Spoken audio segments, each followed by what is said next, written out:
Zee 24 तास एक पाऊल पुढे। कविवर्य मंगेश पाडगावकर यांना पद्मभूषण पुरस्काराने सन्मानित करण्यात येणार आहे। याबाबतची औपचारिक घोषणा थोड्याच वेळात दिल्लीत होणार आहे। पाडगावकर यांना पद्मभूषण देऊन त्यांचा उचित गौरव करण्यात आल्याची प्रतिक्रिया साहित्य विश्वात उमटली आहे। याच निमित्ताने त्यांच्याशी आमचे प्रतिनिधी देवेंद्र कोल्हटकर यांनी खास बातचीत केली।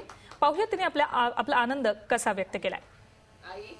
कविवर्य मंगेश पाडगावकर यांना पद्मभूषण किताबाने सन्मानित करण्यात येणार आहे, तशी घोषणा देखील शासनातर्फे करण्यात आलेली आहे।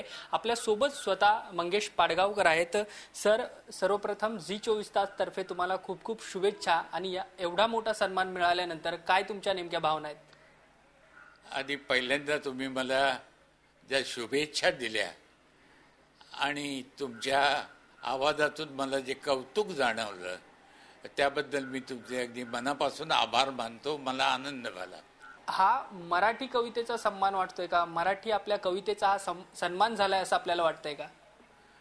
मराठी कवितेचा सन्मान काही माझ्यामुळे होतो असं नाही, कारण मराठी कविता जुन्या काळापासून ज्ञानेश्वरांपासून सतत वाढत विकसत आलेली आहे।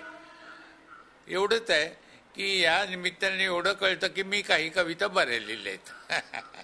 सर, आज एवढा मोठा पुरस्कार मिळाल्यानंतर आज आपल्याला एखाद्या कवीची आठवण होते का? कवीची आठवण मला अर्थातच होणार। याचं कारण असं की मी कविता जेव्हा लिहायला लागलो त्यावेळी माझ्या कवितेवर माझ्यावर 2 कवींचे संस्कार होते। सुरुवातीला थोडंसं त्यांचं अनुकरण करूनच मी लिहित असे, म्हणजे तेव्हा माझं वय होतं 14 वर्ष। 14व्या वर्षी मी पहिली कविता लिहिली। ते 2 कवी होते, कुसुमाग्रज आणि बाबा बोरकर।